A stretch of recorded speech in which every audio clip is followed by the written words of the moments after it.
Amen. Isang maganda, masaya at pinagpalang umaga po sa buhay ng bawat isang naririto na sa kanilang mga tahanan at lalong higit sa ating Diyos na buhay. Palakpakan nga po natin ang ating Diyos na buhay sapagkat tunay po na napakabuti niya sa ating mga buhay at napakabilis pong lumipas ng panahon. Imagine niyo po, nasa kalahati na po tayo ng taong 2026. Tunay po na maraming sinubok, gayon pa man marami po ang pinagpala at pinagpapala po ng ating Diyos na buhay. Sabi nga po sa 2 Corinthians 12 verse 9, ang kagandahang loob ko ay sapat na para sa iyo sapagkat lubusang nahahayag ang aking kapangyarihan kapag ikaw ay mahina. Tunay po na mabuti, tapat at kamangha-mangha ang Lord sa buhay ng bawat isa sapagkat ang biyaya po ng Diyos ay sapat at tunay po na tapat po siya sa ating mga buhay. Kaya po sa oras na to, patuloy po nating ibigay ang the best na papuri, the best na pasasalamat para sa the best na Diyos na nagpapala sa buhay ng bawat isa. Inaanyayahan ko po ang lahat na magsitayo at pangungunahan po tayo ni Sister Marian Roman sa opening prayer at ng worship team. Yes, Jesus, hallelujah. Kami narito ngayon, Panginoon, ngayong umagang ito upang magpasalamat sa iyo sa kabutihan mo. Hallelujah, hallelujah.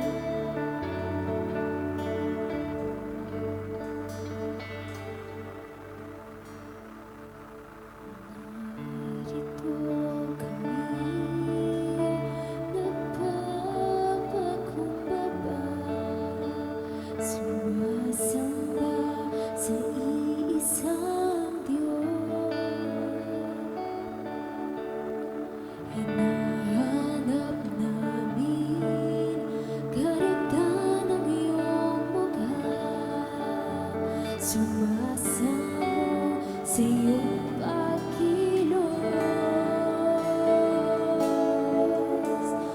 Narito kami, nagpapakumbaba, sumasamba sa iisang Diyos. Hinahanap namin karigtan ng iyong mukha, sumasamo sa iyong pagkilos at sa himig na hain, tanging dalangin kami kadapuin. Iparanas mo sa amin ang iyong kapangyarihan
Malas mo sa amin ang iyong kaluwalhatian hanggang ang aming kaluluwa'y mapuspos ng lubusan at sa aming kalagitnaan ay bumaba ang kalangitan.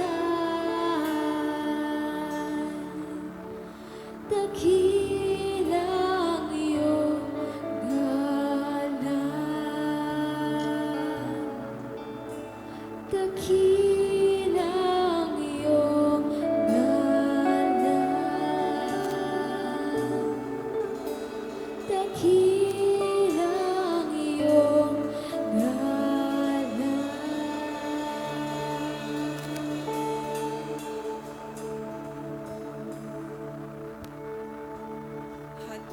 Hallelujah, hallelujah, Jesus.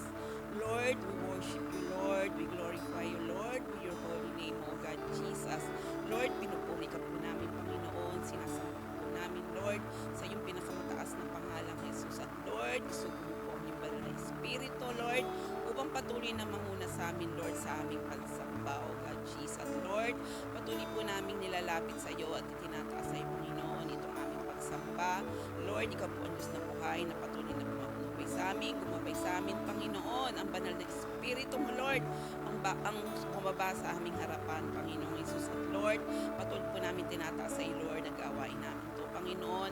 Lord, kung ano mang hahadlang, Panginoon, sa gawain ito, Espiritu ng antok, Espiritu ng kaguluhan, Espiritu ng hindi pagkakaisa, Panginoon, ay patuloy po namin tinatalian at patuloy po namin pinalalayas sa pangalan ni Jesus na naga-Nazaret, Panginoon Jesus. At Lord, patuloy po namin itinataas sa iyo, Panginoon, ang mga kapatid po namin na wala pa rito, O God. Lord, ipuin mo po kanilang mga puso na maalala po nila, O God Jesus, na ito'y araw ng pagsamba at araw, Lord, ng pagpupuri, Lord, sa iyong banal na pangalan, O God. Kaya din, Lord, yung mga kapatid po namin nasa online, Panginoon, ipuin mo din po, Lord, ang kanilang mga puso, O God Jesus, na lahat po ng marinig po nila, Lord, ay mati mo sa kanilang puso at ito po'y kanilang maisapamuhay, Panginoong Jesus. At Lord, ikaw po magbigay ng katalinuhan sa bawat isa, O God Jesus. At Lord, tinataas din po namin sa iyo, Panginoon, ang lahat po, Lord, ng iyong gagamitin, Panginoon, mula sa pag-MC, Panginoon, sa music ministry, Panginoon, at kayo din, Lord, sa tumutugtog, Panginoon, sa mag-operatory, Panginoon, ang banal na Espiritu mo, Lord, ang patuloy na kumilo sa bawat sa ating din, Lord. Patuloy din po namin itinataas sa iyo, Panginoon, ang maghahayag, Lord, ng iyong banal na salita. Lord, ikaw po makita sa kanyang buhay at ang iyong kalooban lamang, Lord, ang lumabas, Lord, sa kanyang mga bibig, Panginoon Jesus. Hallelujah, hallelujah, Jesus. At Lord, alam ko po, Lord, na ang gawain po namin na ito ay nagtagumpay na, Panginoon. At ang iyong banal na Espiritu, Panginoon, ang mangunguna sa bawat isa sa amin, O Lord. Kaya, Lord, maraming salamat, Panginoon, sa ilamang, Lord, ang pinakamatas na papuri, pinakamatas na pasasalamat, Lord, sa iyo walang kapantay na pangalan, Jesus. Amen and amen. Amen! Isang maganda at pinagpalang umaga po sa buhay ng bawat isa at lalong higit sa ating Diyos na buhay. Handa na po bang magpuri ang mga anak ng Diyos? Amen! Tumayan nga po natin ang ating mga katabi at sabihin, ako'y nagagalak na kasama kita ngayon.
puso ay nagagalak tuwing kami nagpupuri sa iyo. Hallelujah, hallelujah. Kami patuloy na aawit ngayong umaga. Kami patuloy na magpapasalamat sa sukdulang biyayang ipinagkaloob mo sa buhay ng bawat isa. Dahil tunay ang buhay na namin ang magpuri sa iyo, Panginoon. Buhay na namin ang itaas ang pangalan mo sa aming mga buhay. Hallelujah, hallelujah.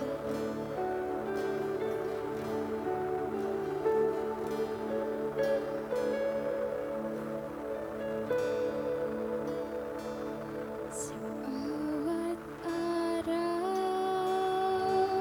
biyaya mo ay laging nararanasan. Walang oras na kami pinabayaan. Bawat sandali, ikaw ay nariyan, tapat kang tunay.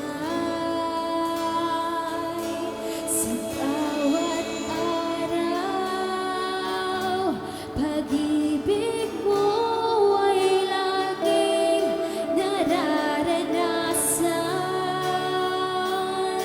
Walang oras na kami iyong iniiwan. Bawat sandali,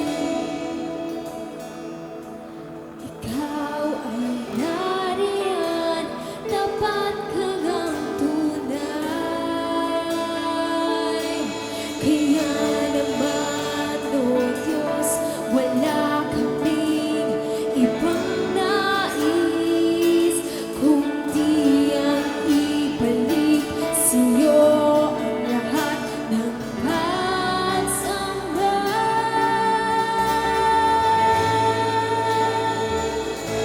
Walang hanggang papuri sa iyo iaalay.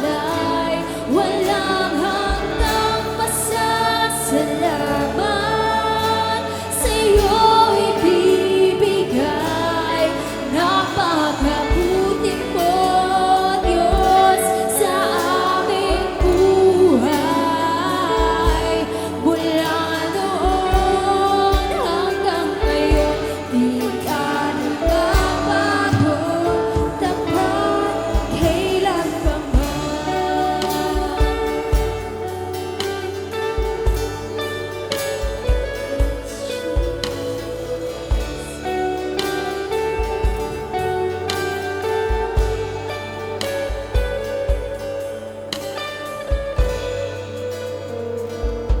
Sa bawat araw, biyaya mo ay laging nararanasan. Walang oras na kami pinabayaan. Bawat sandali, ikaw ay nariyan, tapat kang tunay. Sa bawat araw, pag-ibig mo ay laging nararanasan. Walang oras na kami iyong iniwan. Bawat sandali, ikaw ay nariyan, tapat kang tunay. Kaya naman, O Diyos, wala kaming ibang nais kundi ang ibalik sa iyo ang lahat ng pagsamba. Kaya naman, O Diyos, wala kaming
Jesus.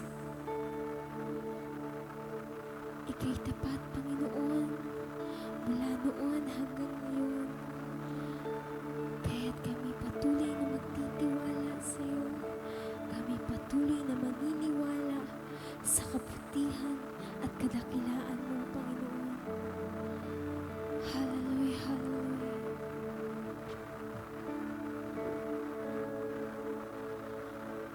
Ako'y nagtitiwala sa iyo.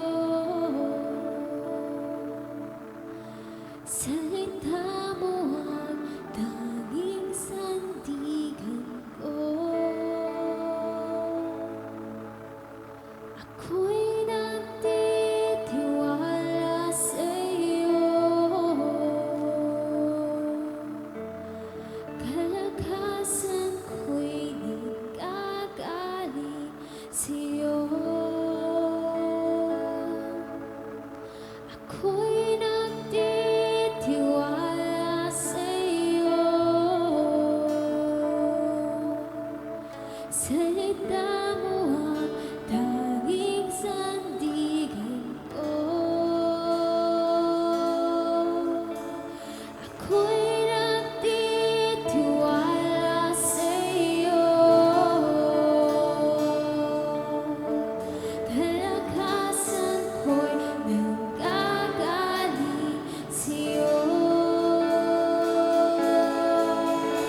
At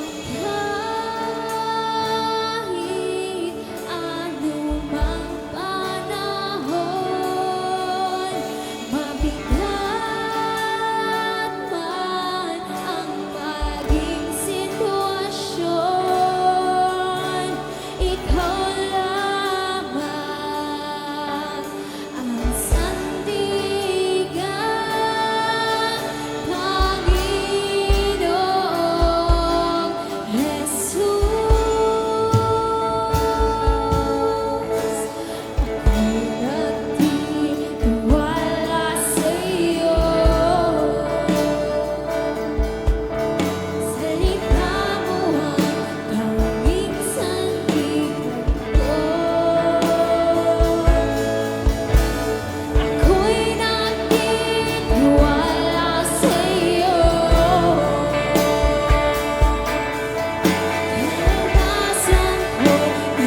ikaw lamang ang sandigan, Panginoong Jesus. Ikaw lamang ang sandigan, Panginoong Jesus. Ikaw lamang ang sandigan, Panginoong Jesus.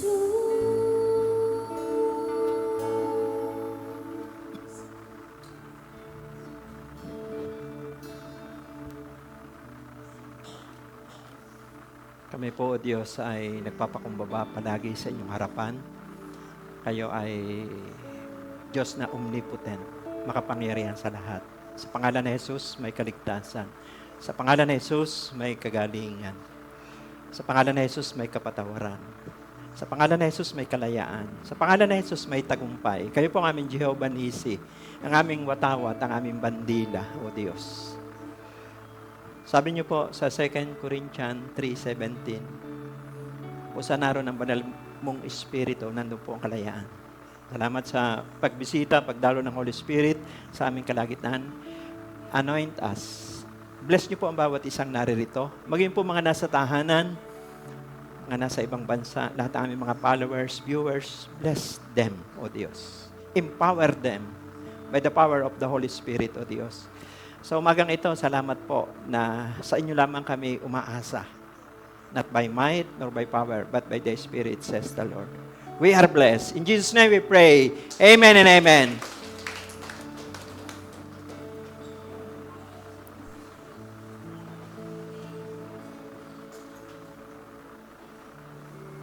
Praise God.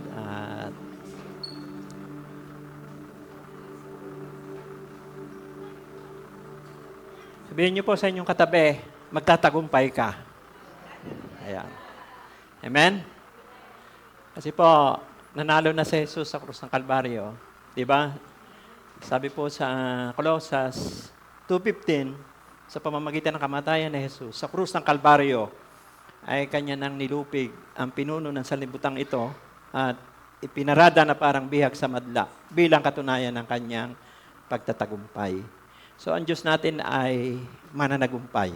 Now, siya po yung ating Jehovah Nisi. So, magtatagumpay tayo, ano po? Pero tandaan niyo po ito. Kung walang pakikipaglaban, walang kalayaan. Amen? Kung walang pakikipaglaban, walang kalayaan. Noong nakaraang Friday ay Independence Day, di ba? So, nagkaroon ng kalayaan ng ating bansa sa pananakop ng ibang bansa dahil may nakipaglaban. Amen? Kaya nga po may bayani eh. Hello? At alam naman natin sa mundong ito, sa buong mundo, laging labanan ng mabuti at masama. Amen? Laging may laban ang liwanag at dilim. Laging naglalaban ang katotohanan at kasinungalingan. Yan po yung realidad sa mundong ito. Pero, salamat sa mga tumanggap kay Jesus bilang Panginoon, tagapagligtas, naging anak ng Diyos, tinatakan ng Banal na Espiritu. Ang sabi po sa 2 Corinthians 3:17, kung saan naroon ang Banal na Espiritu, nandoon ang kalayaan. Amen? So, sa buhay spiritual, siyempre,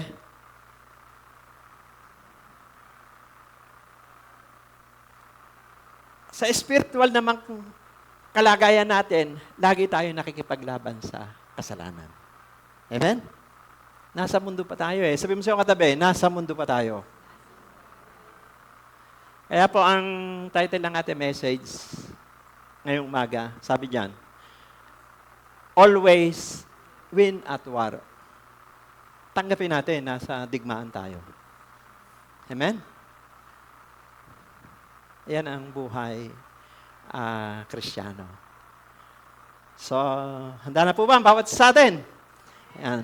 So, salamat sa inyong pag-share. Yung mga shoutout po dyan sa mga nasa ibang bansa at dyan sa mga sa tahanan.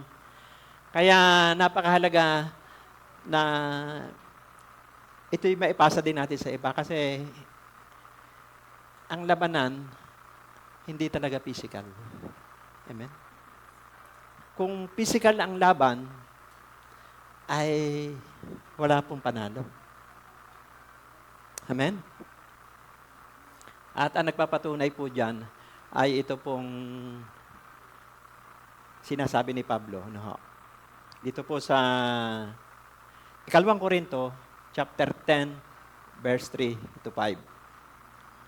Sabi po ni Pablo dito sa 2 Corinthians, chapter 10, verse 3 to 5. Kung nabubuhay man kami sa mundong ito, hindi naman kami nakikipaglaban ayon sa pamamaraan ng mundong ito. Ang sandatang ginagamit namin sa pakikipaglaban ay hindi sandatang makamundo, kundi ang kapangyarihan ng Diyos na nakakapagpabagsak ng mga kuta. Sinisira namin ang mga maling pangangatwiran. Ginagapi namin ang lahat ng pagmamataas laban sa kaalaman tungkol sa Diyos at binibihag namin ang lahat ng isipan upang matutong sumunod kay Kristo. Maliwanag po, sinasabi po ni Pablo na ang sandata niya hindi makamundo. Bagaman siya ay nabubuhay sa mundong ito, tayo.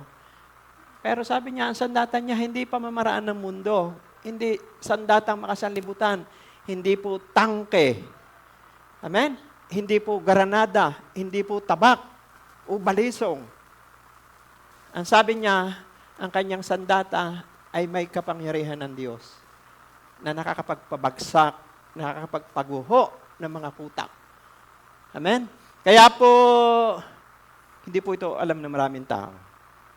Kaya nga mga tao nag-aaway-away, sa daan na lang, naging emosyonal, naghampasan ng tubo, namaril.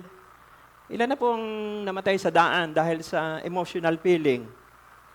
Nasa daan laang, hindi niya alam, araw na pala ng kanyang kamatayan. Bakit? Ang armas ay makamundo. Amen?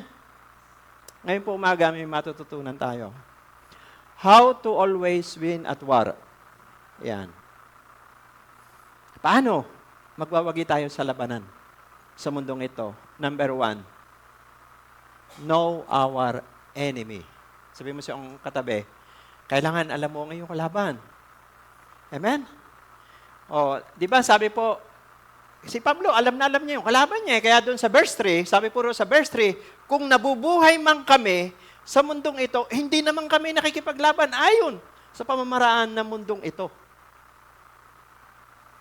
Hello? So alam po natin na sa mundo pong ito, unang-una, di ba kalilindo lang, sa Mindanao.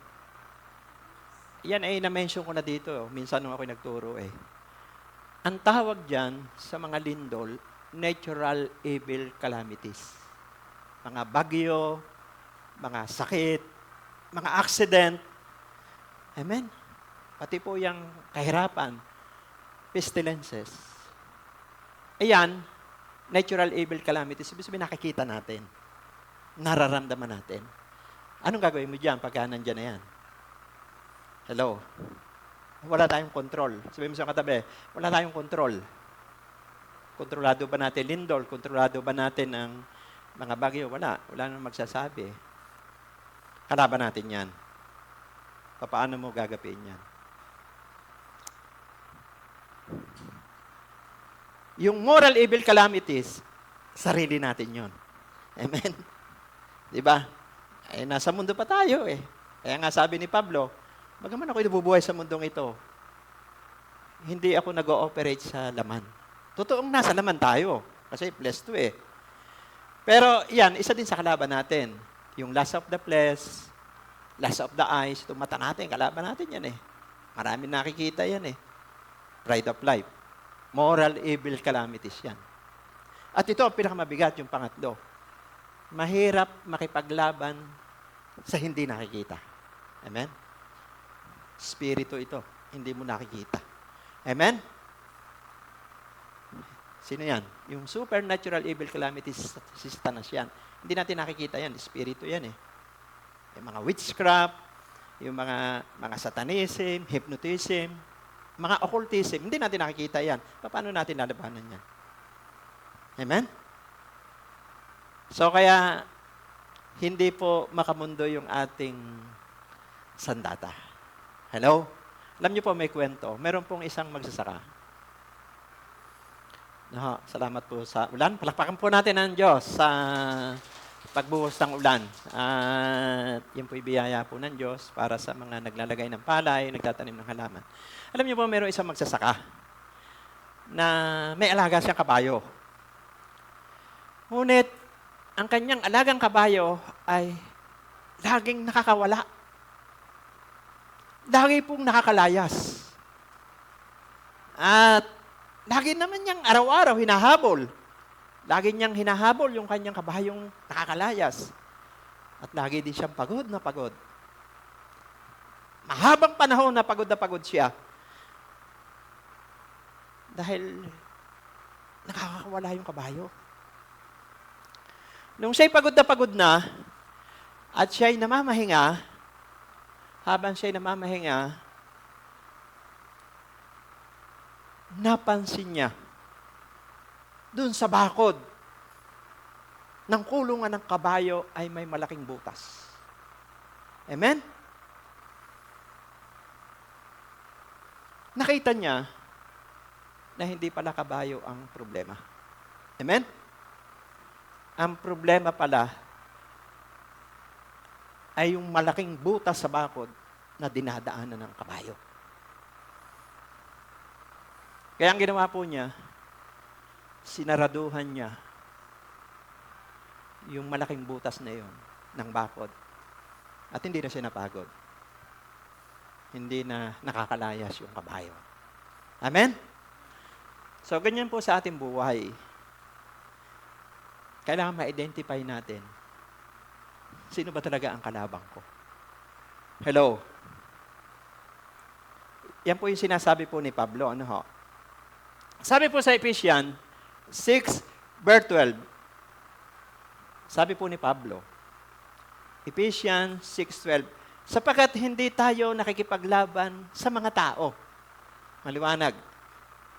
Kundi sa mga pinuno, sa mga may kapangyarihan, at sa mga tagapamahalang ng kadilimang umiiral sa sanlibutan ito ang mga hukbong espiritual ng kasamaan sa himpapawid. Maliwanag, yung sinasabi po ni Pablo. Kaya, hindi mo kalaban ang anak mo. Amen? Hindi mo kalaban ang asawa mo. Hindi mo kalaban ang kapitbahay mo. Hindi mo kalaban ang manager mo. Hindi mo kalaban ang kaklase mo. Hindi natin kalaban ang gobyerno. Amen? Hindi mo kalaban ang barkada mo.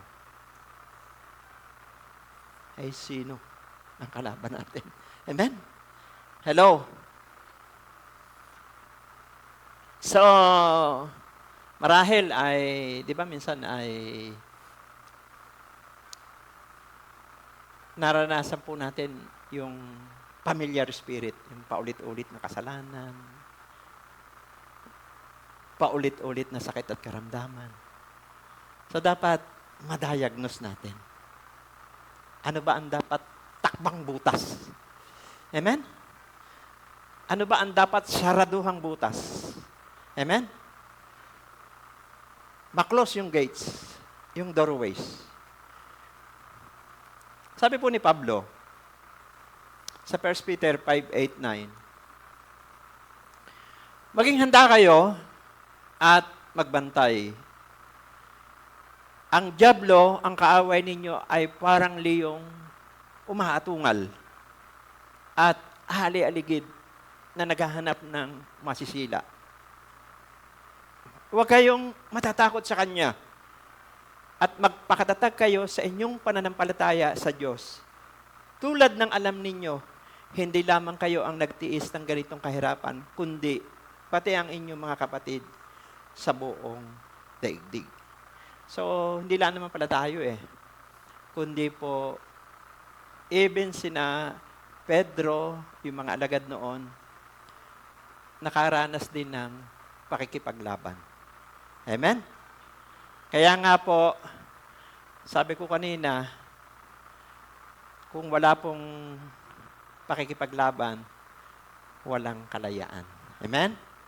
Pero salamat kayo po'y naririto sa mga nakikinig. Nagsisikap tayo. Sa biyaya at grasya ng Diyos, ay gusto nating magtagumpay sa labanan. At magtatagumpay lang tayo sa labanan kung kilala natin ang ating kalaban. Amen? So, pangalawa po, doon sa verse 4, yung una, verse 3, dapat malaman natin kung sino yung ating kalaban. Pangalawa, use God's weapon. Gamitin natin yung sandata na ibinigay sa atin ng Diyos. Pansinin nyo po, doon sa 2 Corinthians 10:4, ang sandata naming ginagamit sa pakikipaglaban ay hindi sandatang makamundo, kundi ang kapangyarihan ng Diyos na nakapagpapabagsak ng mga kuta. Sinisira namin ang mga maling pangatwiran. Amen? Sabi po rito, human wisdom cannot defeat spiritual enemies. Yun daw karunungan ng tao, yung mga idea na ng tao, hindi natin kayang talunin ang spiritual enemies. Una, hindi naman natin nakikita. Amen? Di ba yung supernatural evil calamities, natural evil calamities, moral evil calamities. So, ano po ba yung mga weapon na ibinigay sa atin ng Diyos? Hindi ko lahat tatalakayan. Marami yan Pero, meron lang tayong tatlong tatalakayin dyan. Pag sinabing God's weapon, una, siyempre yung panalangin. Mahalaga yan. Even si Jesus, mapanalanginin. Pangalawa, Word of God. Si Jesus, ginamit niya yan. Yung salita ng Diyos, nung inatake siya ni Satanas. Obedience, yung pagsunod ni Jesus, yun yung nagdala sa atin ng kaligtasan. Kung hindi siya sumunod, wala tayo dito. Walang spiritual family dito. Walang body of Christ. Siyempre, yung faith. Amen. Talagang ang Panginoon Jesus ay nandoon talaga yung kanyang pananampalataya. Kahit siya'y nag-iisa. Amen. Hindi niya na-please ang lahat ng tao. Hindi naniwala sa kanya. Inusig siya. Pero yung faith niya, hindi nagbago. Worship. Amen. Siya ay nakikipag-usap sa Ama. Amen. Sumasamba. Amen. At siyempre, yung Holy Spirit. Kung walang Holy Spirit, sabi nga, if the Holy Spirit is with us, there is liberty. Mapapagod tayo kung sarili natin lakas. Pero nandiyan Holy Spirit. Fasting. Amen. Kasi part yan ng spiritual discipline. Siyempre, name of Jesus. Kaya ginagamit natin. Pag tayo po ay mananalangin na may sakit. Sa pangalan ng Jesus. Si Tatang Binong, dati, di ba, naghihingalo siya. Pero ngayon, buhay na buhay. Tatang Simo. Sa pangalan ni Jesus. Amen? Blood of Jesus. Amen? Walang sagot si Satanas sa dugo ni Jesus. Amen? Wala siyang sagot. Powerful po ito. Nasa mundo tayong ito, nagbibiyahe tayo, ano man ating ginagawa. Pero pag ini-apply natin yung blood of Jesus. Ngayon, may gusto akong diinan na tatlo dito. Yung unang 1 to 3, yung lamang. Mahaba po yan Yung 1 to 3, yan. Yung prayer, yung Word of God, obedience. Alam niyo po, pag binasa niyo po yung Genesis, punta tayo sa Old Testament, Genesis chapter 32, verse 22 hanggang 32. Ito po ay istorya po ni Jacob. Sino po nakakakilala sa inyo kay Jacob? Kakambal po siya ni Esau. Ang tatay po niya ay si Isaac, ang nanay niya ay si Rebecca. So alam naman natin ang istorya ni Jacob, nagalit sa kanyang kapatid niya. Dahil nakuha niya yung birthright. Kasi panganay po si Esau, nakuha ni Jacob yung mana. So, ito po si Jacob, pinagplanuhang patayin ni Esau. Kapatid niya sa laman yun, ha? Kapatid niya sa laman. So, siyempre, ayaw din ng kanilang mga magulang na mauwi sa patayan. Ang ginawa po ni Isaac at ni Rebecca, pinapunta si Jacob doon sa kapatid ni Rebecca sa Mesopotamia, sa kanyang tiyuhin kay Laban. Huwag lamang magbanggaan yung dalawa. At inabot siya doon ng 20 years. Grabe. 20 taon. At doon na nagkaasawa si Jacob, nagkaanak, nagkaroon ng hanap buhay. At dumating sa punto na pinauwi na ng Diyos si Jacob sa lupa ng kanyang magulang. At sa pag-uwi niya, kasama ang kanyang pamilya, makakasalubong niya si Esau na may kasamang 400 lalaki na kabayuhan. So anong gagawin mo kung alam mo may banta sa iyong buhay? Amen? Kamatayan ang kakaharapin ni Jacob. Natakot siya. Sino bang hindi matatakot pagka may threat ang buhay mo? Sino ang hindi matatakot pag pumunta ka sa isang lugar na alam mo na may kalabang ka? Pero alam niyo po, ano ang ginawa ni Jacob? Magandang tanong yan. Ano ang ginawa ni Jacob? Number 1, pray. Kaya napakahalaga po na sa Diyos muna tayo lumapit. Alam niyo po ba, pag binasa niyo po yung Genesis 32, 22 hanggang 32, hindi ko na po babasahin yan. Si Jacob nakipagbuno sa anghel ng Diyos. Ang nakalagay sa Bible, lalaki. Yung pakikipagbuno niya sa anghel ng Diyos, sumisimbolo po yun sa prayer. Hello. At habang siya po ay nakikipagbuno sa anghel ng Diyos, sa Diyos yun, anghel ng Diyos, sumisimbolo sa Diyos, ang sabi po ng anghel ng Diyos, bitawan mo na ako, mag-uumaga na. Bitawan mo na ako, magbubukang liwayway na. Siguro, nung manalangin si Jacob, gabi pa siya inumaga na. Kasi kailangan niya ang Diyos. Kailangan niya ang proteksyon. Kailangan niya ang tagapagtanggol. Alam niyo po ba, sabi po ng anghel ng Diyos, bitawan mo na ako. Umaga na. Pero ang sabi po ni Jacob, hindi kita bibitawan hanggang hindi mo ako binabasbasan. Sinasabi niya, hindi ako papayag hanggat hindi mo ako sinasagot sa panalangin. Amen? Hello. Yun ang unang ginawa ni Jacob.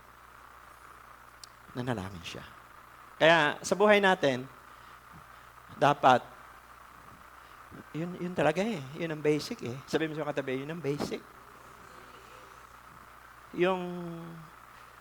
Ang tagumpay natin sa publiko, bunga po yan ng pag-iisa natin sa Diyos. Ibig sabihin yung public, ang ganda ng buhay natin sa publiko, ay bunga yan ng private. Yung intimacy natin sa Diyos, yung kayo lamang ng Diyos. Sabi mo sa katabi, kayo lamang ng Diyos. Yun ang ginawa po ni Jacob. At binitawan lang niya yung anghel ng Diyos. Nung number 2, nung marinig niya na yung katiyakan. yung kasagutan sa panalangin. Nung marinig niya na yung tinig ng Diyos.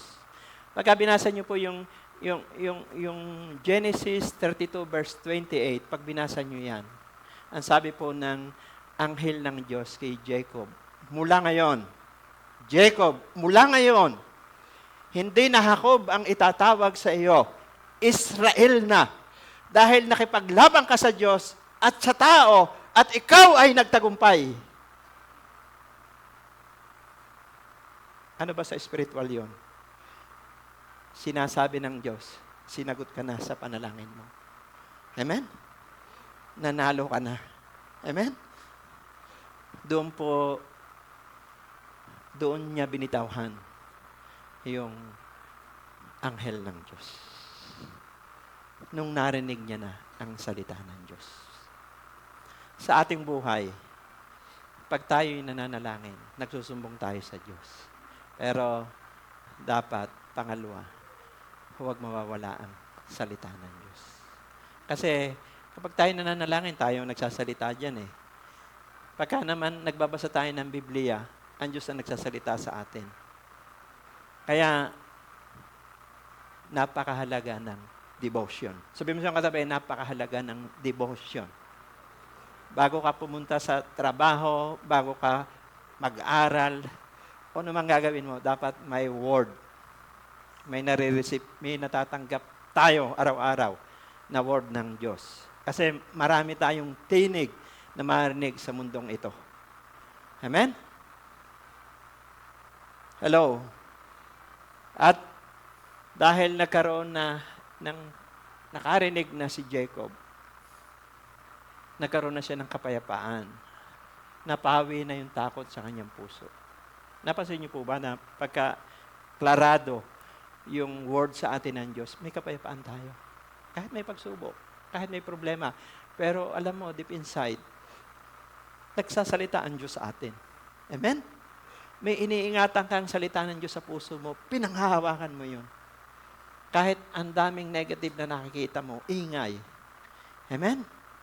Sa kapaligiran. Pero may word ka eh. Sabi mo sa katabi, may word ka eh. Amen? Iyan po si Jacob. Pangatlo, anong ginawa niya? Number 3, lumarga na po siya. Obedience. Nung mabitawhan niya na yung anghel ng Diyos,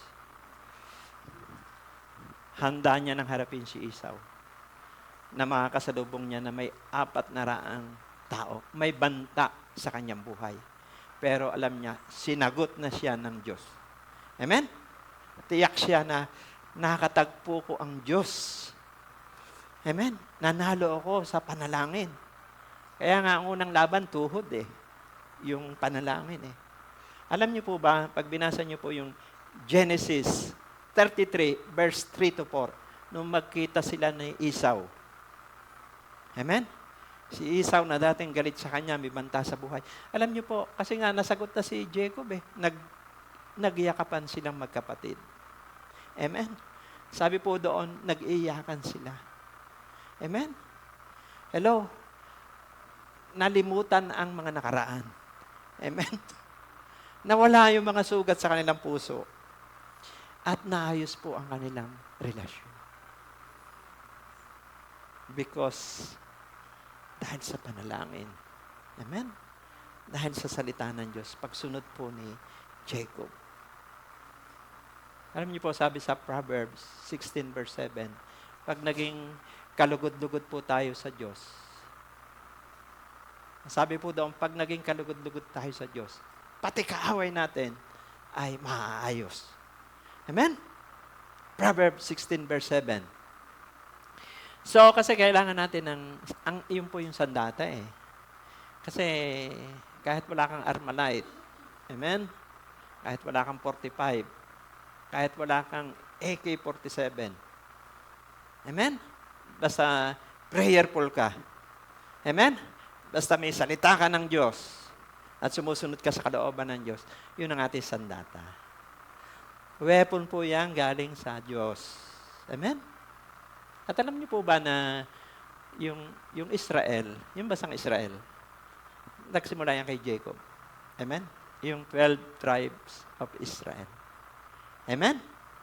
Yung, di ba, si Jacob, anak niya sina Jose, amen? Benjamin, sina Libe, Neptali. Diyan po nagsimula yung bansang Israel. Eh. Amen? Kaya nga sabi nung anghel ng Diyos, mula ngayon, hindi na Jacob ang itatawag sa'yo, Israel na. Amen?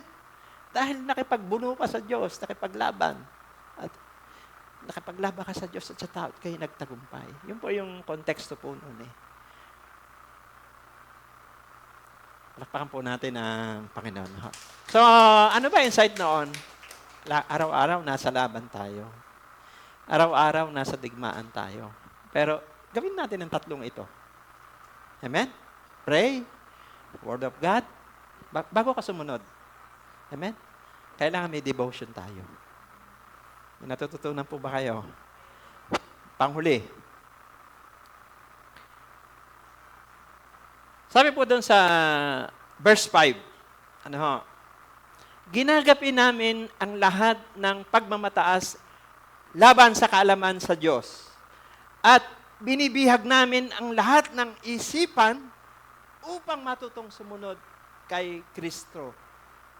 Number 3, cancel strongholds in our mind. Amen? Alam niyo po, nasa isip yan eh. Hello. Alam niyo po kaya may war sa isang lugar, kaya may labanan, may nag-isip doon. May nag-isip doon na masama. Amen? May nagplano. Kaya may war. Sa isang bansa, bakit may kaguluhan? May nag-isip doon. Amen? Nang masama. Hello? May nagplano.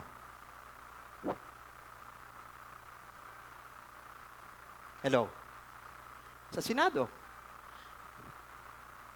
Bakit may issue? May nag-isip doon na hindi maganda. Amen? Bagaman mahal natin sila, pinagpe-pray natin. Sa isip. Sabi mo sa katabi, sa isip. Nung panahon ng Panginoong Hesus,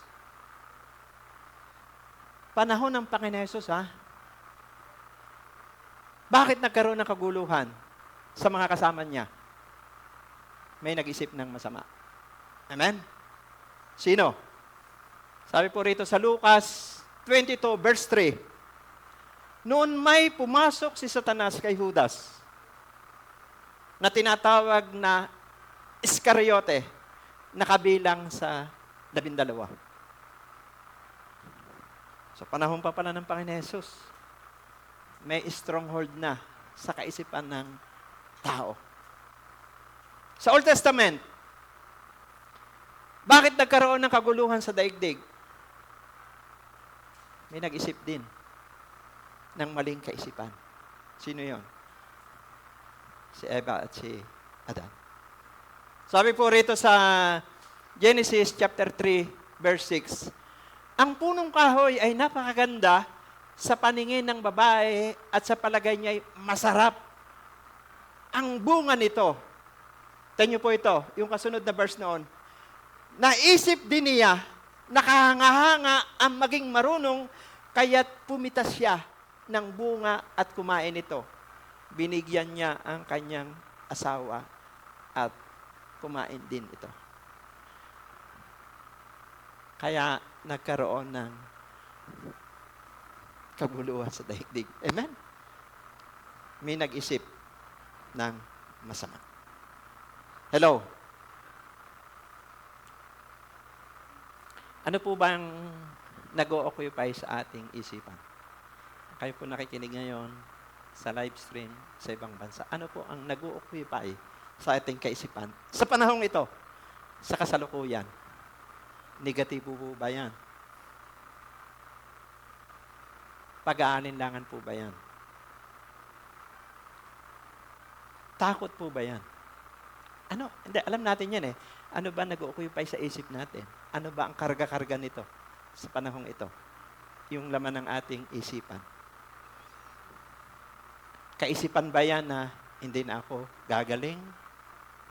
Kaisipan ba yan na wala na akong pag-asa? O kaisipan ba yan ng kataasan? Amen? Stronghold po yan. Yun yung sinasabi ni Paul. Sabi po rito, hindi lahat ng pumapasok sa isip natin ay tama. Dapat din nating suriin ng liwanag ng salita ng Diyos. Hindi lahat po ng papasok sa isip natin, tama eh. Wala po exempted dito, ako, tayong lahat. Kaya nga, suriin natin na yung pumapasok ba sa kaisipan natin ay may liwanag ng salita ng Diyos. Kaya nga sabi ni Paul, di ba, sa Philippians 4:8, dapat ang maging laman ng inyong isipan, mga bagay na totoo, malinis, kaibig-ibig, karapat-dapat, di ba? Yun ang kanyang payo sa atin eh. Hello. Sabi po rito, how to cancel negative thinking strongholds. Paano ba matatanggal natin ito? Paano ba mabubura natin ito? Sabi po rito, number 1, scripture instead of speculation. Salita ng Diyos. Kasi tayo maraming imagination. Nag-e-expect tayo. Marami tayong na-expect. Mga tao. Marami tayong gustong mangyari. Pero, para mawala yung negative thinking stronghold, scripture instead of speculation. Number 1. Number 2, faith instead of fear.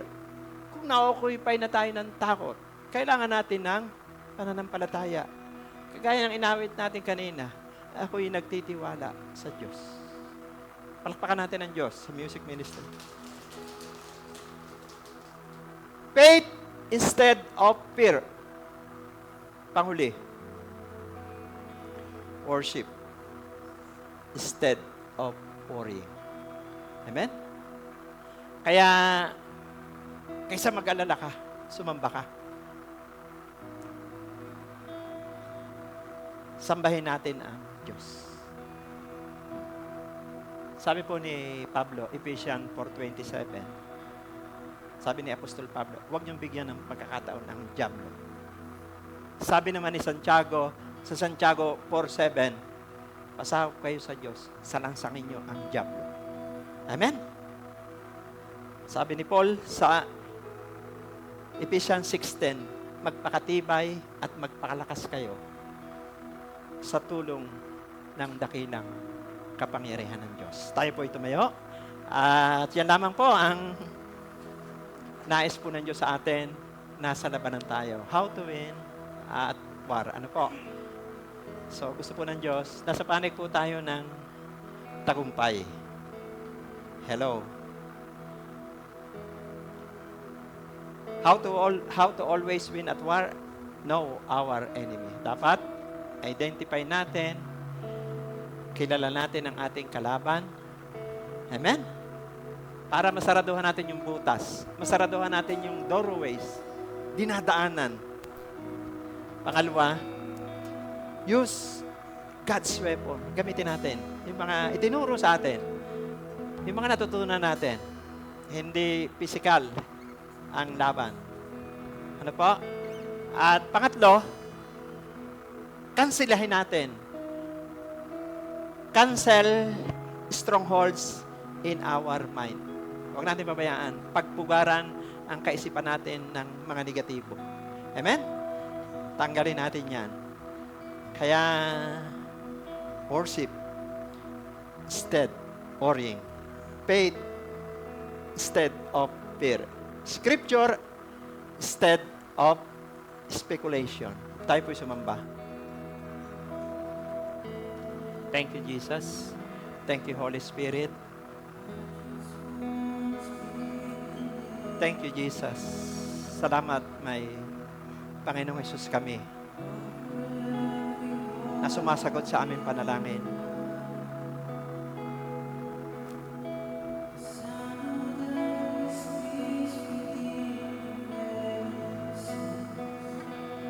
I speak Jesus. Pinapalaya ka ng Panginoon Jesus. Tinatouch ka niya ngayong umaga. Ikine-clear niya ang mga kaisipan natin. Inaayos niya ang ating puso. Inaayos niya ang relationship natin sa Kanya.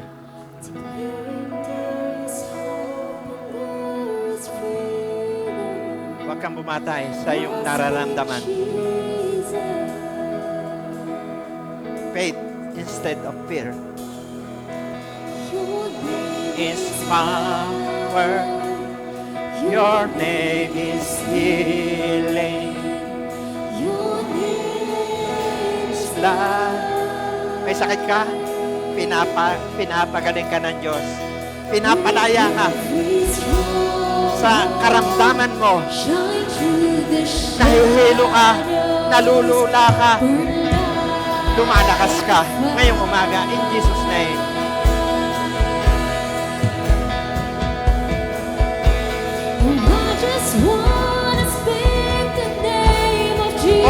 Mag-focus ka kay Jesus. Lumalakas ka. Nasasariwa ang relasyon mo sa Kanya ngayong umaga. To every soul that captive by depression, I speak Jesus.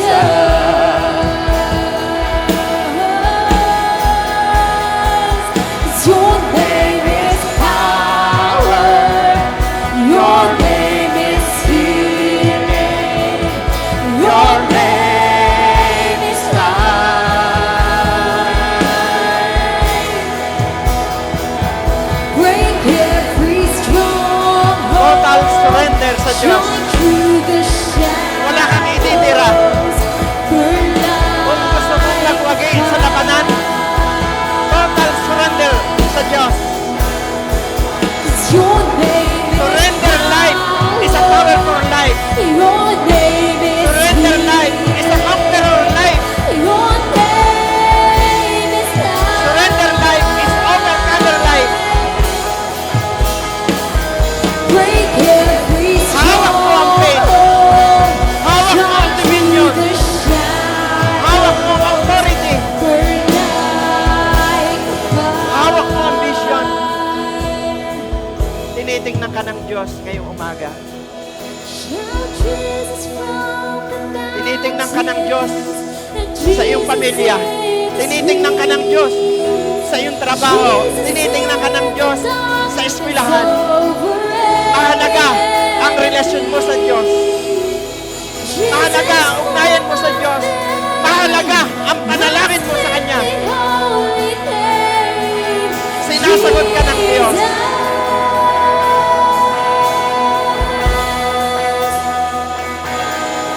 Shout Jesus from the mountain. Nawawala ang pag-aalala sa iyo. Ibigay mo yan.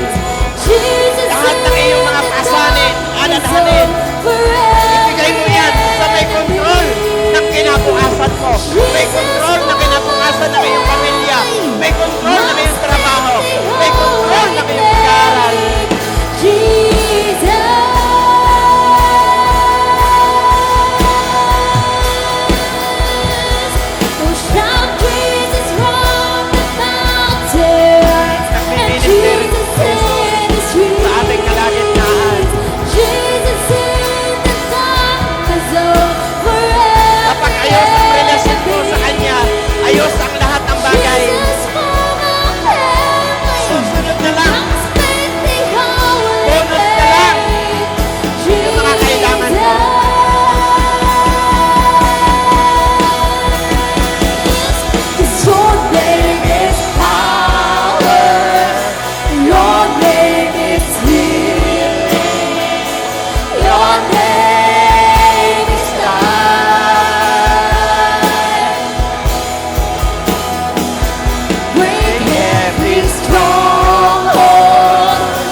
Sa iyong pagsunod mo sa Diyos, habang sumusunod ka sa Diyos, may naaayos. Habang sumusunod ka sa Diyos, may nabubuo. Habang sumusunod ka sa Diyos, may mga naliligtas. Habang sumusunod ka sa Diyos, may gumagaling.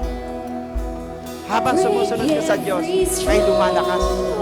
Lahat ng taong konektado sa iyo. Hawak mo ang vision. Hawak mo ang pangitain sa iyong pamilya. Hawak mo ang pangitain sa iyong trabaho, sa iyong pag-aaral. Ama, ngayon pong umaga, kami po'y nagpapakumbaba po sa inyong harapan.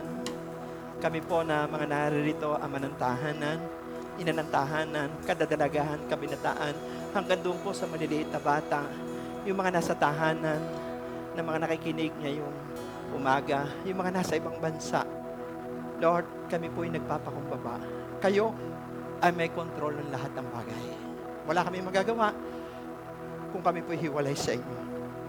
Ang sandata namin, hindi po physical, kundi pagtitiwala po sa inyo. Sinusuko namin ang aming buhay sa inyo. Kung ngayon lang po kayo nakadalo, sabihin niyo po, Panginoong Hesus, salamat po sa iyong pagmamahal. Ikaw lamang ang daan, ang katotohanan, at ang buhay patungo sa Ama. Walang ibang pangalan na ibinigay sa silong ng langit na kaligtasan, kundi ang pangalang Jesus mo lamang. Inaamin ko po, ako isang makasalanan. Patawarin niyo po ako. Salamat sa kapatawaran. Maghari ka sa aking puso bilang Panginoon at tagapagligtas. Amen. Ako na lang po mananalangin, Lord, yung mga tumanggap sa inyo. Ito na po yung simulan ng kanilang tagumpay. Ang kanila pong pangalan ay nakasulat sa aklat ng buhay. Sila po'y naging anak mo. Mula sa araw na ito, tiringgin nyo ang kanilang panalangin. Sa kanilang pamilya, trabaho, kamag-anak, kaibigan. At sa lahat po ngayong umaga na naririto, nasa ibang bansa, i-bless nyo ang bawat isa. Lord, thank you po sa inyo pong salita. Lagi kaming magwawagi sa labanan. Lord, sinasaraduhan namin ang mga pintuan ng kaaway. Yung mga lagusan. O Diyos, sa aming mga buhay. Pinuputol namin ito, tinalagot in Jesus' name. Kung may mga sumpaman sa aming mga angkan at pamilya mula sa kaninuan, ito po hinihingi namin ng kapatawaran. Sa pangalan ng Jesus. Nilalagot namin, kung ito man po'y sumpa ng sakit at karamdaman, pinuputol namin ito, tinalagot sa pangalan ng Jesus. At sa aming panahon, malakas kami, masigla kami, mahaba po ang aming buhay. O Diyos, Lord, thank you po na mabubuhay kami na may kabanalan, katwiran. Lord, yung mga paulit-ulit na kasalanan nagagawa po ng bawat isa, iningi po namin ito ng kapatawaran. At sinasaraduhan na namin ang pintuan nito sa aming mga buhay. Nilalagot in Jesus' name. At mula ngayon, Lord, ang kapangyarihan na ng Banal na Espiritu ang dadaloy. Huraba sakakanda sikiri. Yurobo soko kundo sukuraba. Yaraba kundo sikiri. Yurobo soko kundo sikira. Yaraba Hondorobo sikiribe. Lord, salamat po. Lalakad po na may kabanalan ng bawat isa. Mapupuspos ng inyong salita ang buhay po ng bawat isa. I-saturate po ng inyong salita ang buhay po ng bawat isa. At kagalakan namin sumunod lamang sa inyong kalooban. Kami at ang aming pamilya. Ang mga mahal namin sa buhay, balot ng dugo ni Jesus. Narito man sa Pilipinas, nasa ibang bansa man. Lalo na po yung mga estudyanteng nag-aaral, nagbibiyahe araw-araw sa Pilipinas, sa ibang bansa. Balot sila ng dugo ni Jesus. Lord, dinideklara po namin ngayong umaga, walang aksidente, walang sakuna, walang trahedya sa aming mga angkan at pamilya. Sinasaway namin ito sa pangalan ng Jesus. Jesus, your name is power. Jesus, your name is might. Jesus, your name will break every captives. Thank you, Jesus, sa proteksyon. Yung mga anak nila na nag-aaral, apo, gaganda ang buhay ng mga kabataan ito. O Diyos, sila po ang mga future leader ng lipunan. future leader ng simbahan, mabubuting magulang. Ang mga magulang, marahil sila ngayon ay nagtatanim, nagsasakripisyo, aani sila isang araw. I-bless din niyo po ang mga guro ng mga eskwelahan, publiko, private, salamat sa kanilang buhay. Sila po ay magtuturo ng may kahabagan, malasakit sa kanilang tinuturuan. Kaya salamat sa partnership ng eskwelahan, ng pamilya, o Diyos, ng gobyerno. Lord, maraming salamat po. Dinadalangin din po namin ang gobyerno po ng aming bansa. Alam namin, matatag ito, matibay. No one else above the law. Kayo po ang Diyos ng kapanahunan. Iba po ang panahon ni David. Iba po ang panahon ni Haring Solomon. Iba po ang panahon ni Haring Saul. Iba po ang panahon ni Haring Dario. Iba po ang panahon ni Haring Belshazzar. Iba po ang panahon ni Haring Nabucodonosor. Bawat panahon, kayo ang nagtatakda. Sabi niyo po sa Kawikaan 21 verse 1, hawak mo ang isip ng hari na ibabaling mo ito kung saan mo gustong igawin. Kaya, Lord, ang dalangin po namin sa aming bansa, lagi pong magwawagi ang kabutihan. Lagi pong talo ang kadiliman. Lagi pong talo ang kasamaan. Lagi pong magwawagi ang liwanag sa aming bansang Pilipinas. Lagi pong magwawagi ang katotohanan. Lagi pong talo ang kasinungalingan. Salamat po, meron kaming lupang sinilangan na minamahal. May pamilyang Pilipinong umaasa sa inyo. May body of Christ na nananalangin, nagsishare ng gospel at nagdidisipulo. Bless mo po ang lahat ng simbahan ngayong pong umaga, O Diyos, at dalangin po namin, magawa namin ang mandate namin. At sa aming bansa, alisin nyo ang dapat alisin. Ilagay ang dapat ilagay. Maglagay kayo ng tulad ng puso ni Nehemiah na nagmamalasakit sa next generation. Maraming salamat po at may pag-asa ang bansang Pilipinas sa hinaharap. Lord, maraming salamat po. Ipagtanggol niyo po kami. Ipagtanggol niyo po ang mga simbahan. Salamat po sa araw na ito. I-bless niyo ang kabuhayan ng bawat isa. Masaganang ani sa magsasaka. Masaganang ani sa naghahalaman. Pagpalain niyo po ang mga poultry na manok at itik.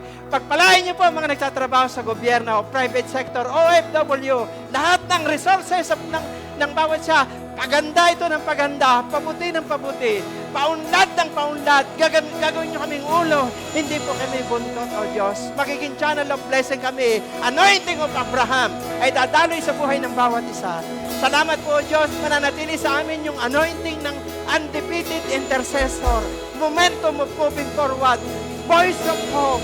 O Diyos, we are a more than conqueror. We are overcomer. Maraming salamat po sa victory. Ito pong buwan ng Hunyo, July, August, September, October, November, December. Magtatagumpay kami. Sa Jesus ang Panginoon ng aming bansa. Sa Jesus ang katugunan sa aming mga pangailangan.